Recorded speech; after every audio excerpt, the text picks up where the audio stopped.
Good evening, everyone, and welcome. My name is Jacob Huang. I serve as a naturopath doctor for the UCI Samueli Integrative Health Institute. I'm happy to be your host this evening, and thank you for joining us for our October edition of the Integrative Insider Live. Before we start, although we're all used to virtual events by now, I want to review a few quick tips for the session. Please know that we are recording the session, and in this webinar, participants will remain on mute and hidden on the screen. Please use the Q&A box at the bottom of your screen to send in questions, as well as communicate with the event host throughout the presentation. We will hold a Q&A session at the end of the presentation. And lastly, please clear out distractions. The Institute is proud to provide this free community lecture. We have multiple clinics located throughout Orange County. Our main clinic is located in Costa Mesa off of Bristol Street. We also have integrative services at the UCI Health sites in Newport Beach near Fashion Island, Pacific Breast and Oncology Hematology at the Pacific Medical Plaza in Costa Mesa, Yorba Linda, and recently we opened our newest location in Laguna Hills. Now, on to the main event. Dr. Yafi is Associate Professor of Urology, Chief of the Division of Men's Health and Reconstructive Urology, Director of Men's Health and Newport Urology, and co-director of the Eric S. Weizenbaugh Genitourinary Reconstruction Surgery Fellowship in Male Reconstructive and Prosthetic Urology at the University of California, Irvine. His practice is specialized in men's health, erectile dysfunction, hypogonadism, Peyronie's disease, prosthetic surgery, male voiding dysfunction, enlarged prostate, and male infertility. Dr. Yafi earned his medical degree from the American University of Beirut. He then served his internship in general surgery at the Mayo Clinic in Rochester, Minnesota, and subsequently completed his residency in urology at McGill University in Montreal, Quebec. He then completed a 2-year fellowship in andrology, sexual medicine, and prosthetic urology at Tulane University.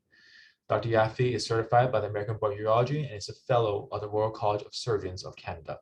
Please join me in welcoming Dr. Faysal Yafi to this evening's Integrative Insider Live. Thank you so much, Dr. Wong, and thank you so much to the Susan Samueli Institute for Integrative Medicine. It's truly an honor to be here, and I'm actually really excited that as a mainstream urologist, I'm invited to be part of your monthly integrative talks. I hope I can show you that even us in the Department of Urology are able to also approach healthcare in a integrative and more comprehensive approach than what you would generally expect from a urologist and a surgeon.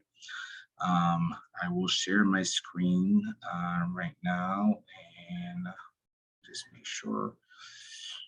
And if Dr. Wong, if you can just confirm that you can see my screen well. Yes. All right, wonderful. Okay, perfect. So today's talk will be a little bit probably different from what you are accustomed to during these talks. So I'll be talking about how do we turn back the clock when we're talking about erectile dysfunction. How can we restore erectile function? Just some technical issues on my PowerPoint slide. All right, perfect. So here are my disclosures. So I do consult for some companies that do treat erectile dysfunction, but none of these disclosures are relevant to the topic at hand today. So first of all, why is it important to discuss erectile dysfunction? So why is this a topical discussion? And why is this something that we have people such as myself who specialize in? Well, erectile dysfunction is very common. If you look at the graphs, it increases with age. And the easiest way to remember it is about 50% of men age 50 have ED. And by every decade, that percentage goes up. And the severity of ED also goes up as men get older. So while younger men are more likely to respond to pills such as Viagra and Cialis, as they get older, their response to these pills and to less invasive treatments become less and less efficacious. And this is partly because of the process of aging. But I am not a big believer in ageism, and it's most likely probably because of lifestyle and health issues that a man will go through as he gets older.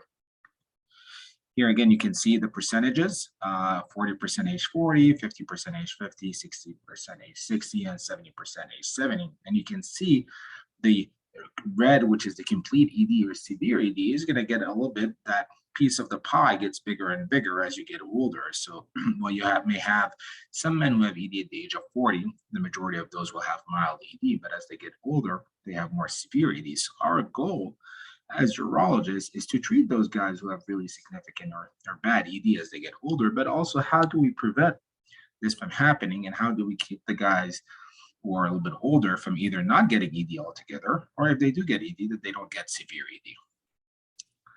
So impotence or ED has been something that's been discussed throughout the ages. This is not something new. Men have been obsessed with their penises and with erections for as long as history can take us back. So if you go back to 2600 before Christ in China, is the oldest Chinese text about medicine. It's called the Yellow Emperor's Classic of Maternal Medicine, and it lists a potion with 22 ingredients that the emperor himself drank and afterwards was able to mount 1,200 women and achieve immortality.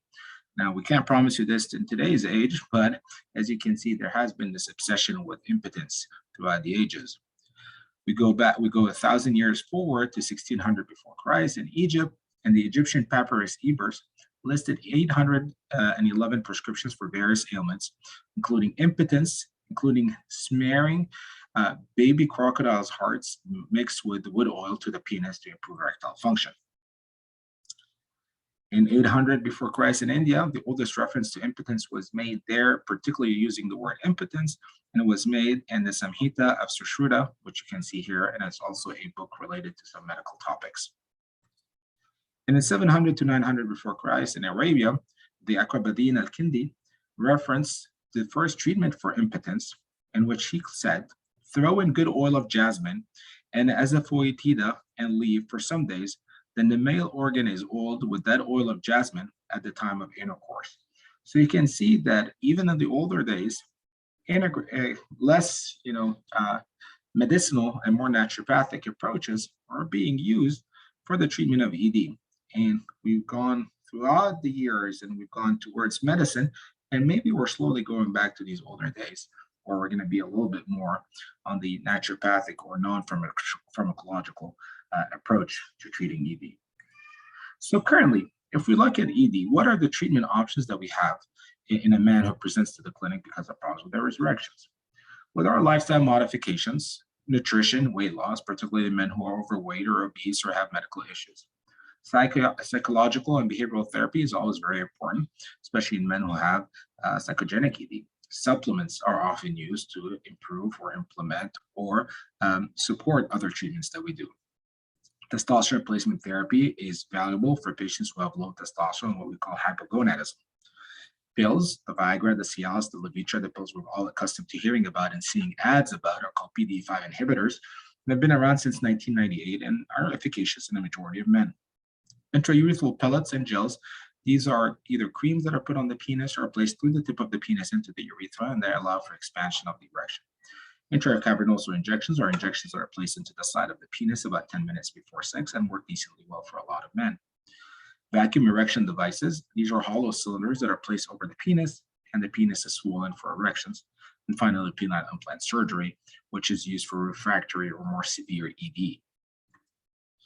So when we look at diets, there are 13 studies on diet and ED, and 15 studies on diet and testosterone level. And what they show is that ED appears to lessen in men adhering to the Mediterranean diet, and probably because this is a diet that is quite opposite to what we call the SAD, or the standard American diet, which is a diet consisting of processed foods and unhealthy foods, whereas the Mediterranean diet has is more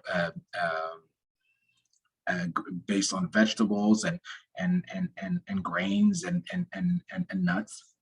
And data shows that obese and overweight men who lose weight through low-fat, low-calorie diets seem to have improvements in their erectile function and testosterone level. We also know that a Western diet, such as the one we have in the US, think of a McDonald's diet, is associated with lower semen quality.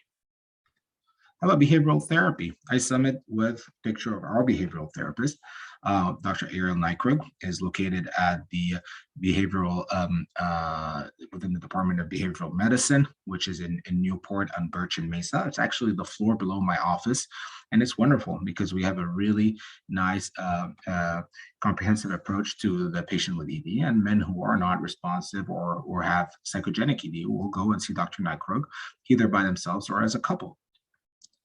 Supplements and over-the-counter pills, unfortunately, there have been 105 large randomized controlled trials. These means there are trials that compare the supplements to placebo, and there were only 19% that showed grade A, which really significantly improved, and 69% who showed grade C to D. However, there are 0 randomized control trials looking at whole supplement products. All of these are looking at particular supplements or particular ingredients, but none of them have looked at an entire supplement. And this is unfortunately something that is missing in the literature. When we look at testosterone replacement therapy, this is pretty busy, but I'd highlight it in the red square. You can see here that testosterone and across the studies have shown to improve erectile function, improve libido, and potentially improve a man's ability to reach an orgasm and ejaculate. How about PDE5 inhibitors? Here you can see the Cialises and the Viagras of the world. They're all pretty similar. Only difference between them is that Cialis has a longer mechanism of action. It lasts about 36 hours or so in a patient, whereas the rest of the pills usually last anywhere between 4 to 12 hours. Cialis is also unaffected by food consumption, whereas the others are more affected. So for example, if you're going to take a Viagra pill, you want to avoid having a large fatty meal. So usually tell the patient, don't have a cheeseburger before sex for multiple reasons. One, because the pill doesn't work, and 2, it's going to make you sleepy. So again, the problem is 30 to 40% response to the pills, and there's a 45 to 80% dropout rate. So not everybody who goes on the pills work for them. Diabetics, patients who've had prostate cancer surgery, patients with a lot of more medical issues are not responsive, and a lot of patients have significant side effects: headaches, flushing, nasal congestion. With Cialis, they get muscle aches. Some people just don't feel well for a day or two afterwards, so it's not worth the side effects. And then we have a lot of patients who are not interested in taking pharmacological agents. This is the gel and the injections. On the left is the gel. It's placed through the tip of the penis. And on the right is the injection, which is placed at 3 and 9 o'clock into the side of the penis, into the aspects of the penis called the corpora that expand on erection. This is the vacuum erection device made famous by Austin Powers. He calls it the Swedish pump in the movie. So basically the penis is placed through this hollow cylinder, a button is pressed, and suction is then used to bring the blood flow into the penis. And then a little ring called a constriction ring is placed on the base of the penis to trap the blood in the penis. Usually satisfaction with this is pretty low. And finally, it gets us to the penile implant. This is a really great option for these patients with refractory ED. So the guys with severe ED, the diabetics, the patients who have robotic prostate surgery. And this is a device that is placed completely internally into the patient to allow a patient to get an erection whenever he chooses to, and keep it for as long as he wants to. The sensation, the orgasm, the ejaculation, the urination, and the patient's sensation and feeling during sex are all maintained. Obviously, this is more invasive because it's surgery, but it's still considered a outpatient minimally invasive surgery that takes about 45 minutes to do. And we do on average about 4 a week of these. So when we look at the evolution of the penile implant, this is just of interest. So it first started in the 16th century, where French surgeons used a carved wooden pipe to replace a penis that was severed during a war. And in 36, a Russian surgeon, Bogaraz, used rib cartilage to replace a penis. In the 50s, so in the US, we started seeing the birth of implants with acrylic splints that were placed inside the penis, but just covering the penis without going into the spaces that fill up with blood. In the 60s, this is when really the implant surgery started by an Egyptian surgeon who did 700 of these surgeries where he put a polyethylene implant into the penis. And the birth of penile implants was in the 70s when 2 surgeons, Small and Carrion, first put these rods in the penis that are basically just malleable rods. When a patient wants to have sex, he bends it up. When he doesn't want to have sex, he bends it down. And the inflatable device, which I showed you earlier, which was invented by Scott in 1970s at Baylor. And if we look at the IPP survival, the penile implant survival, this is just for interest purposes. Again, it survives about 53% of patients at 20-year follow-up are still using their same devices. So these devices are pretty sturdy. They have long survival, and they have very high satisfaction for both patient and partner. But you guys didn't come here today to learn about penile implant surgery and about these invasive approaches that we have for men with really bad ED. Because really the question that patients ask is, and when we ask them, is what do you really want? So a man with a ED, this was a really nice study. It's old, but it's still very topical. So the first question that was asked is the importance ranking of success outcomes is for patients. And you can see the most important thing that patients wanted was a cure to their ED. Every single option that I've shown you so far is not a cure. Every single option is basically putting a Band-Aid on the solution. We're giving you a pill so that when you want to have sex, you can have an erection. We're not curing your ED. We're putting a penile implant so when you want to have sex, you can have an erection. We're not curing it. We're just covering up for your problem. And again, here on the right, you can see that often patients are not interested with what we have to offer because of their non-effectiveness. But if you want to remember one thing from the slide is you can see that the most important thing to a patient is they want to cure their ED. What does it mean, cure their ED? It means they want to turn back the clock. They want to be able to bring their erections to what they used to be when they were 30 or 40, depending on their age, or 50 or 60. We are just trying to fight time. We are trying to go back in time to when the erections were the best erections we had. But the real question is, are we able to do this? Do we have the technology today that allows us to turn back the clock? And the answer is yes and no. So this is when we get into what we call regenerative therapies. So there are three kinds of regenerative therapies that are around. There's something called stem cell therapy, something called platelet-rich plasma, and finally shockwave therapy. So I'm going to touch upon all of these and explain to you what is real and what is snake oil. So when we look at stem cells, the interest in stem cells has grown since the early 2000s. There is some good evidence for benefit in some medical conditions, such as eyes, bones, muscles, hair, and cancer, etc. But there is currently insufficient evidence or efficacy and safety to improve erectile function. There are a few large studies that were done in Europe, particularly in France, that showed potentially some benefit, but an incredibly high cost, and it only lasted for a very short period of time and needed to be done again. Now, is stem cell therapy the future for ED? Quite possibly. Are we there yet? No. Should you be spending a lot of money going to these boutique clinics that offer stem cell therapy for ED and tout it as a magical solution? Definitely not. Also, you have to know that stem cells are not without risk. There's some recent stories coming from Florida about people getting injected stem cells into their eyes and losing their vision. So they are not completely innocent treatments, even though they stem from your own body. So I would caution with the use of stem cell therapy for ED. How about PRP? PRP is very, very popular. It's an autologous product obtained from whole blood containing multiple growth factors that's supposed to modulate an inflammatory response and stimulate angiogenesis. So what happens is you collect blood from yourself, from the same patient. We separate the platelets into a centrifuge. Then we're going to have platelet-poor plasma, red blood cells, and platelet-rich plasma. So we're going to take that platelet-rich plasma and we're going to inject it into the affected area. There's some good support for it in orthopedics, good support for data supporting it in hair transplants. But there is insufficient evidence of efficacy and safety to improve erectile function. Actually, there were only 2 studies, and those 2 studies were in the past year. All the other studies before that were all published in Russian and showed no real improvements. However, the problem is in the United States, anytime marketing and commercialization of things will come ahead of any kind of evidence or science. And I'm not saying that everything that we use has to be FDA approved. I'm not saying that at all. I'm just saying that the mechanism of PRP does not seem to be something that is very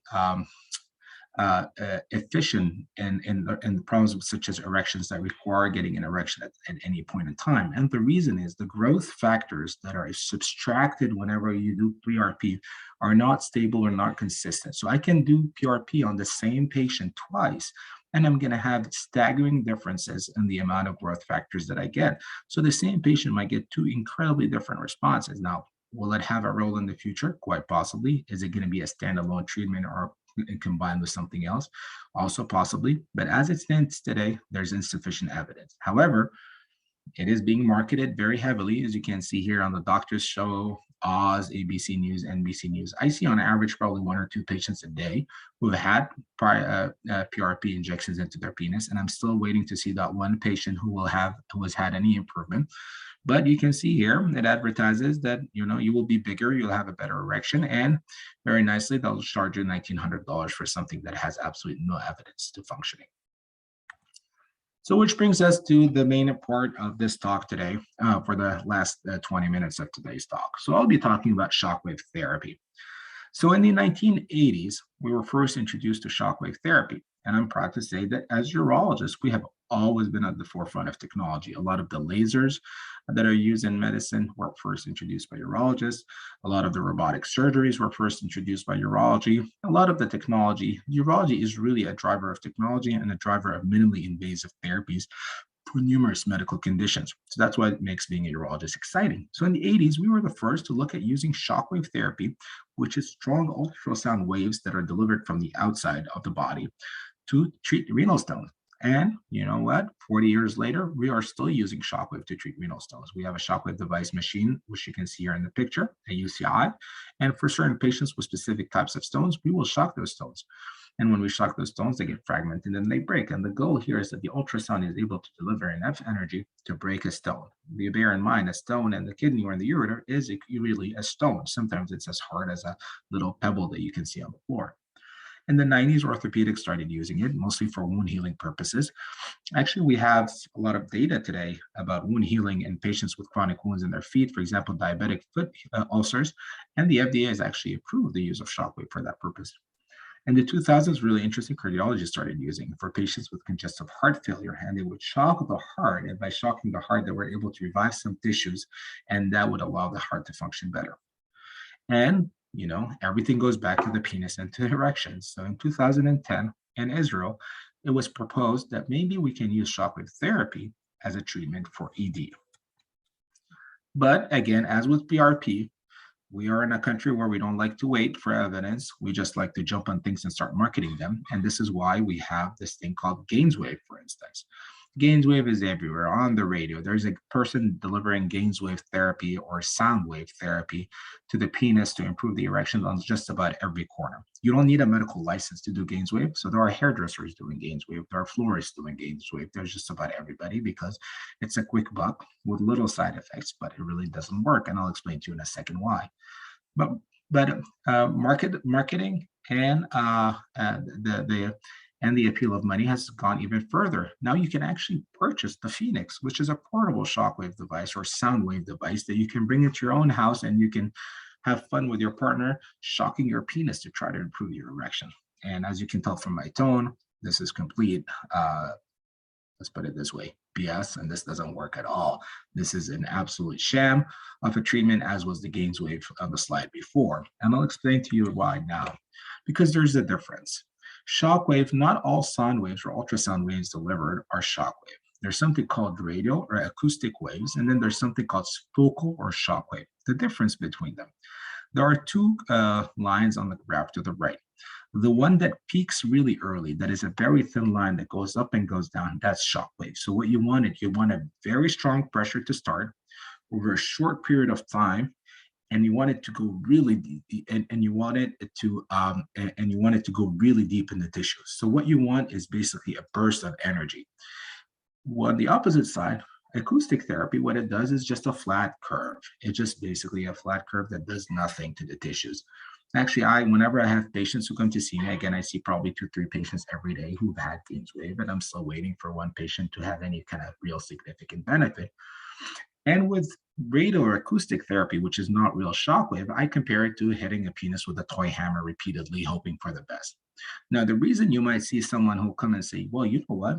I did this Gainswave therapy, and I feel like my erections are a little bit better.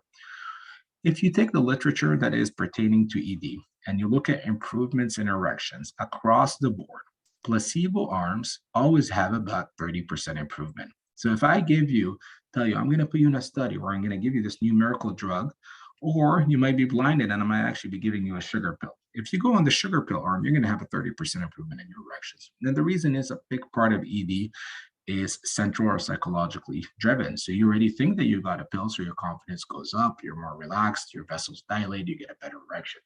So the message from this is there are two kinds of sound therapies. There is the sham radial or acoustic waves that do not need any medical expertise that are offered just about anywhere, such as Gainswave and the Phoenix. And then there's real shockwave therapy, such as what I'm going to be discussing and what we fortunately offer at UCI. So how does it work? How does real shockwave therapy work? Well, it works on many different aspects. It restores normal endothelial signaling, which is the signaling between the cells. It allows to recruit immune cells and initiate wound healing. Sorry, let me go back. It allows recruitment of stem cells. So in a sense, it is promoting stem cell regeneration. So potentially a role to including stem cell therapy with shockwave together in the future as a symbiotic treatment. It activates resident stem cells and it repairs nerves. So all of these are really wonderful things. So there are numerous studies. Unlike PRP and stem cells, there are 14 single arm and non-placebo controlled studies. These mean that there are arms of patients, groups of people who had just examined patients, gave them shockwave and saw what happened. Then there are 10 randomized controlled trials. What was a randomized controlled trial means you take a patient, And you don't let them know. You tell them, we're going to give you shockwave.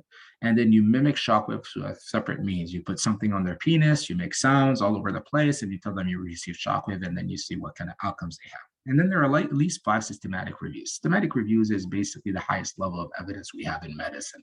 You take all the really strong evidence, and then you analyze them as a group and see what kind of outcome you come up with.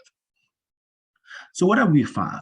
Who are the optimal patients for shockwave? So what we found are these are the younger patients. These are the patients with mild to moderate ED. Patients who are not diabetic. And you'll ask me, well, why non-diabetic patients if these have a lot of ED? Because often their ED is significant, but also their ED sometimes is not just related to 1 or 2 blood vessels. It is related to nerves, to issues with the tissues, to issues with the blood vessels. So it might be a combination of many different things. Patients who would like to avoid pills, and I see this on a daily basis. I get a lot of patients referred, for example, from the Samueli-Institute, who are more on the naturopathic approach of health and would rather to avoid putting, pharmaceuticals in their body. Those who took in pills and had response to the pills, but the response was not perfect. And finally, patients who have taken the pills and, like I said earlier, had significant side effects, whether it was GI symptoms or flushing of their nose, significant headaches, vision changes, muscle aches.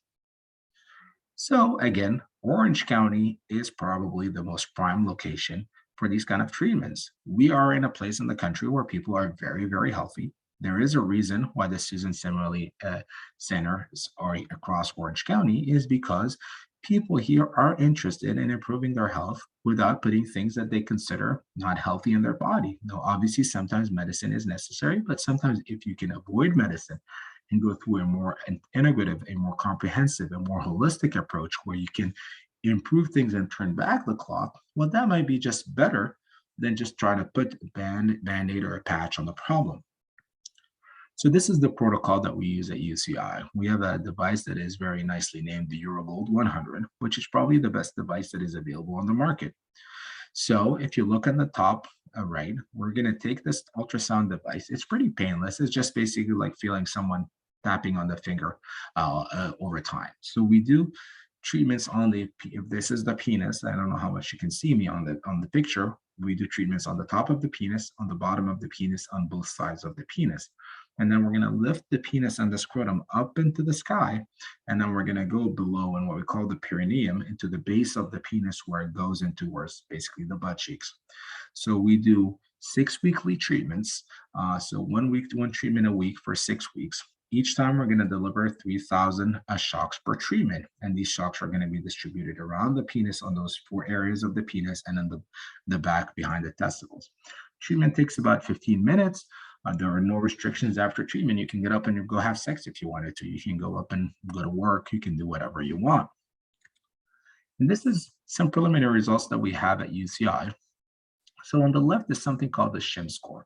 The SHIM score is something called the Sexual Health Inventory for Men. It tells us it's a validated questionnaire for erectile function in men, and it shows us that there is a significant improvement in the SHIM score before and after shockwave in patients in the 30 patients we've analyzed so far. On the right is something that is more important to me. It's called the Erection Hardness Score. What is the Erection Hardness Score? The Erection Hardness Score is another questionnaire, which is pretty much my favorite questionnaire to ask. So I tell patients there are 4 kinds of erections. I don't know how much you can see me on the screen, but I say there's an erection that is noodle soft. There's an erection that's kind of soft, an erection that's kind of hard, and an erection that's hard. And again, bear in mind, this is a validated questionnaire. And the most important thing is patients want to be in groups number 3 or 4. So the groups 3 or 4 are the ones that are usually able to penetrate.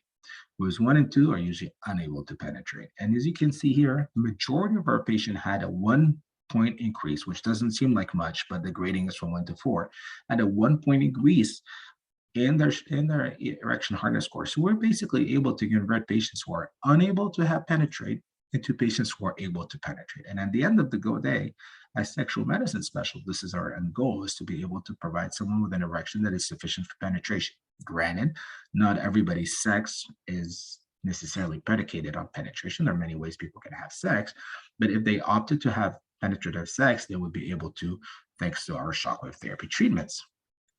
And again, we noted the same thing that the large studies noted, the Israeli study and all the meta-analyses and systematic reviews, that better outcomes are noted with younger men with mild to moderate ED. So again, same theme.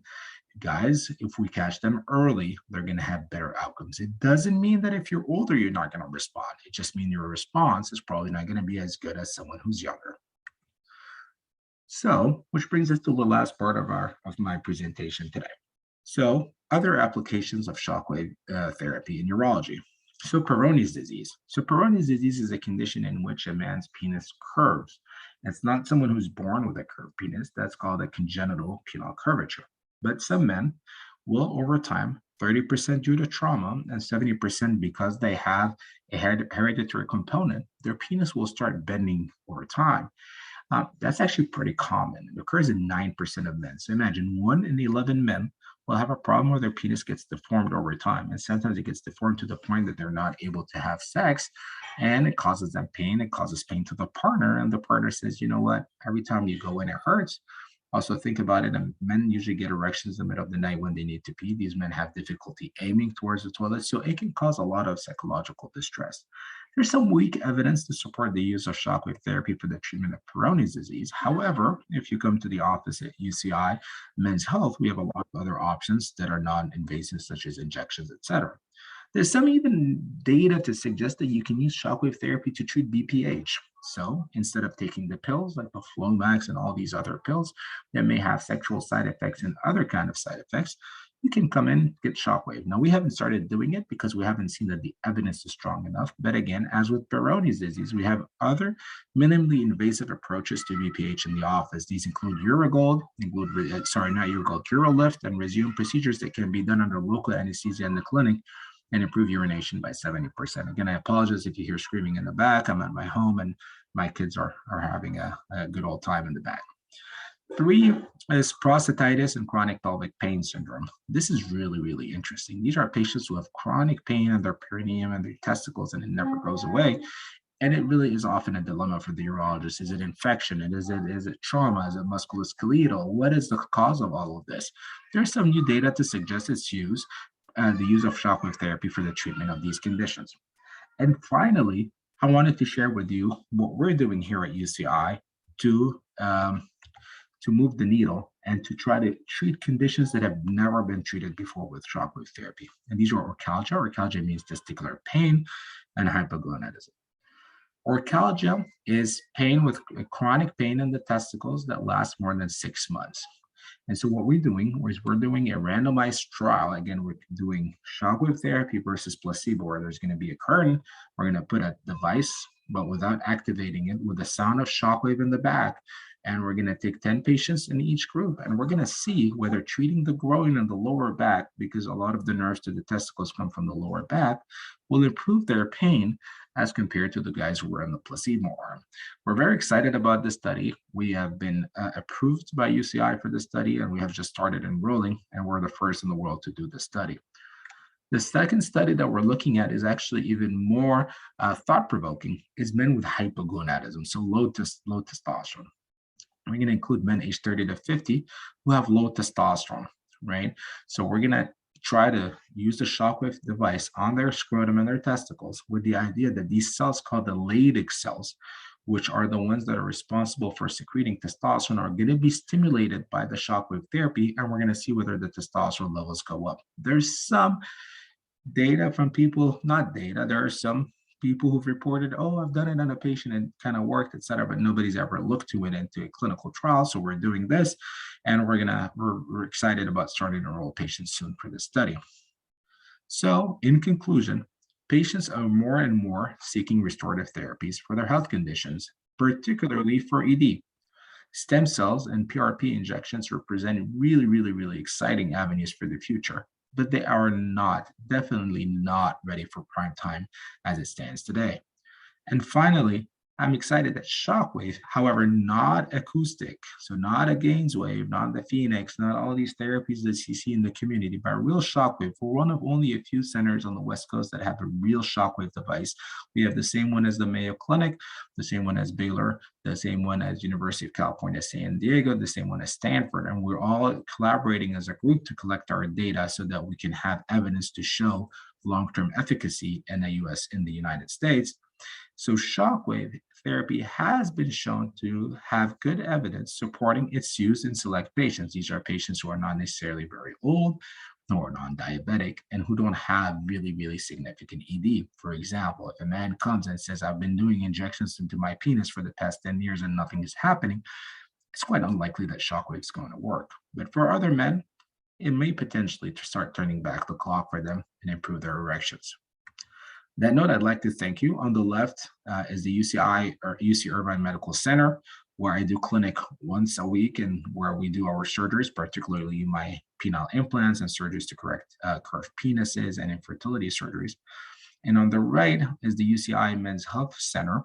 So this building is on the location on the intersection of Birch and Mesa. The first floor of this building is behavioral health and the sleep center, which is probably the biggest sleep center in California. And the second floor is urology. And a big component of the urology clinic up there is men's health. So we offer the whole gamut of urological interventions, stones, cancers, avoiding dysfunction, female issues, female voiding dysfunction, as well as testosterone and all elements of men's health, such as ED, Peyronie's, male infertility. And we have at this time 12 urologists go to the office over there. Our shockwave devices over there. We do our minimally invasive BPH options over the treatments there, minimally invasive options for fertility and testosterone there.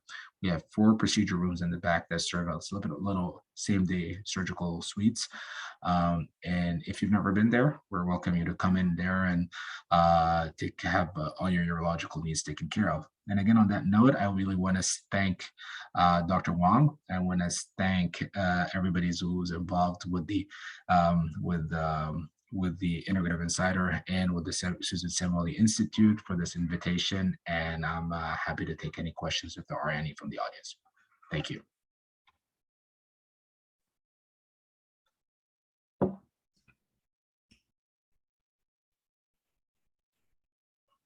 All righty.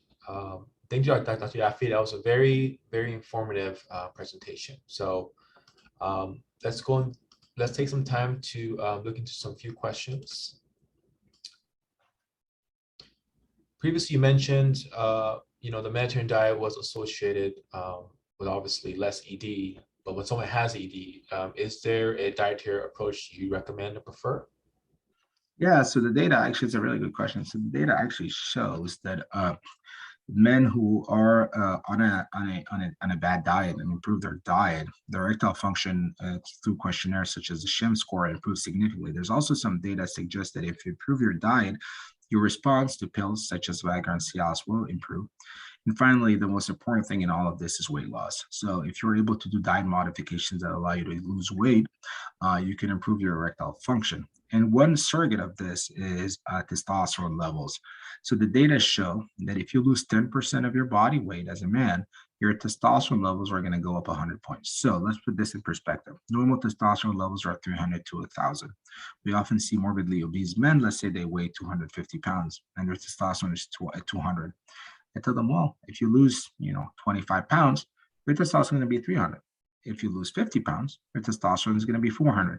And so that sometimes serves as an impetus. In terms of what dietary recommendations do we make, I do not claim to be a dietitian by any stretch of the imagination. I am married to a dietitian who is incredibly smart and probably the best dietitian I've ever met. However, what I tell patients is use logic, drink a lot of water. Try to have a diet that is plant-based, but I do not myself or my wife recommend against eating, animal meat, as long as that animal meat is not processed. And that animal meat, for example, if it's red meat, is grass-fed, eat fish, avoid processed foods, avoid, sugars, avoid carbonated drinks such as, Coke and Pepsi and 7-Up, etc. So usually generally recommended diets. So the more you move away from the standard American diet, more towards the Mediterranean diets or more whole food diets are going to be better. Great, thank you. On that topic of low testosterone, if a patient with erectile dysfunction has low testosterone, what are the different types of testosterone replacement therapies, and what do you kind of prefer as an initial treatment approach? Yeah. So again, so if your testosterone is low, well, we recommend testosterone replacement, not only for erectile function. So testosterone is important for your entire metabolism. It's important for weight, for avoiding putting on weight, losing muscle as you get older. There's a lot of data that suggests that it's protective to your heart to have your testosterone within normal ranges, prevents dementia, prevents osteoporosis. So testosterone is like a thyroid hormone or insulin, any other hormone in the body. It's important to have it regulated. As it pertains to ED, the data is, is very strong. It shows that if your testosterone is low and you have ED and you correct your testosterone, erections will improve. It also shows that if your testosterone is low and you're not responsive, for example, to a Cialis or Viagra, and you correct your testosterone, the response to Cialis and Viagra will get better. In terms of options of replacement, it's great. We are in the best days ever for testosterone. We have 1,000,001 option. So you can do testosterone creams and gels. These are usually applied on the shoulder or upper chest. They can be creams, gels, patches. I'm not a big fan of those. They represent less than 1% of my prescriptions. The only reason is they can cause transference. So you can transfer it to a partner. If you have a female partner, it can be problematic. More importantly, it can be transferred to kids and grandkids. So there are case reports of grandkids reaching precocious puberty because of exposure to topical testosterone. So that for that reason, I am not a big fan of it at all.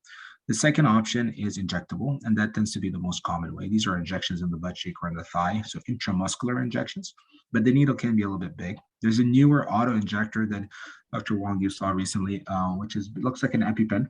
It's completely painless. You just push it against the skin. It's called Zysta, and patients really like it. It's a weekly injection. There are testosterone pellets for guys who really don't like to do anything. Men tend to be terrible with taking their prescriptions. So if they don't want to do anything themselves, they can come to the clinic once every 3 to 4 months, get testosterone pellets placed under the skin, and these usually last 3 to 4 months. And finally, the exciting part is that over the last 2 years, we now have 2 FDA-approved oral testosterone pills. One of them is called Jatenza, and one is called Tilendo, and both of them are taken twice a day with meals, and they work well, especially for patients who don't like needles. So instead of being injected, you can just take a pill twice a day. Great. Our last and final question. The shockwave therapy sounds like a very promising upcoming therapy. You did mention that young patients tend to benefit. Can old patients still participate and get some benefit? And is there a room, or if the first trial of shockwave therapy doesn't work, is a repeat shockwave, is that a necessary or potential route of investigation? Yeah, great questions again. So shockwave therapy serves the patients best serves shockwave therapy to be a little bit younger. However, what is younger, what is older, right? You have to bear in mind also, I tell patients, a patient who is 60 or 70 in Orange County probably is healthier than a patient who's 40 or 50 somewhere else in the country, right? So age is just a number. The reason it works better in younger men is these patients, their ED is usually more pertaining to one particular issue, as opposed to as they get older, where the ED is multi-component, right? But that being said, it doesn't mean that if the younger man is going to get this much improvement, the older man is going to get nothing. You'll still get some improvement, maybe not as much, but it doesn't preclude them from being able to get it. The second thing, it's all a discussion with the patient. The second part of your question was about, so your first question was about age and shockwave, and the other question was, sorry. It was about, after the first initial 6 weeks. Yeah. So so absolutely. So so it's a very good question. So the answer, I can give you a long answer and a short answer. The short answer really is that if you look at the American experience, I don't have an answer to that. Our experience in the United States is still very young. Anybody who claims anything different is just trying to, sell snake oil. However, if you extrapolate from the data that we have from Israel and from Europe, you can see that the data shows that if you do 6 treatments, it's not as good as if you do 12 treatments. The question is, where do you draw the line, right? So what I tell patients, if they don't get any improvement at all after 6 treatments, I tell them, well, if you want to keep on trying, you can. It's an out-of-pocket expense because it's not covered by insurance. But if you want to try to do it again, we can. And we've had patients who've done it multiple times and had improvement, not necessarily a lot the first time, we got it after. It's still something that we're fine-tuning. But what we are noticing is usually after the second or third treatment, patients start coming back and saying, wow, you know what? I have more sensation in my penis. My erections are better. So we are seeing this benefit.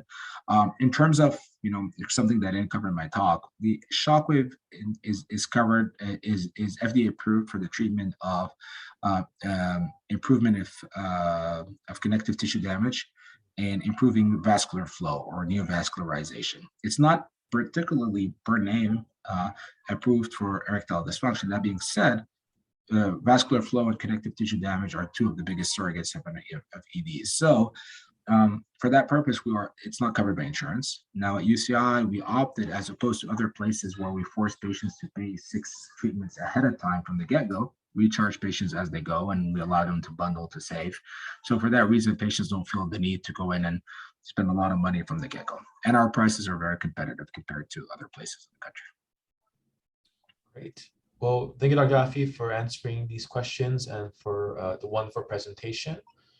We'll move ahead to this next part of this event here. So everyone who has attended, thank you for joining us for our Integrative Insider Live community lecture. Upon ending the webinar, a pop-up window will have a valuable story on this evening's event.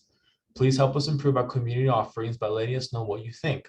We'll also be emailing 5 key takeaways and a copy of Dr. Yafi's presentation to the email address provided at the registration. As a reminder, next Tuesday, November 2nd, please register for the Susan Samueli Integrative Health Institute annual meeting.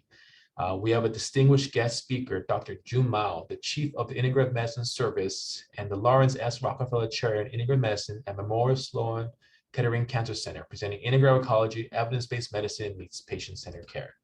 The next Integrative Insider Live is on Thursday, December 9th. We will host Dr. Danielle Piomelli, Distinguished Professor of Anatomy and Neurobiology, and the Louise Turner Arnold Chair in Neurosciences at UCI.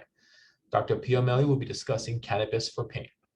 For more information on how to register for our events, please visit our website at scihi.uci.edu. Thanks again, and we will see you next time.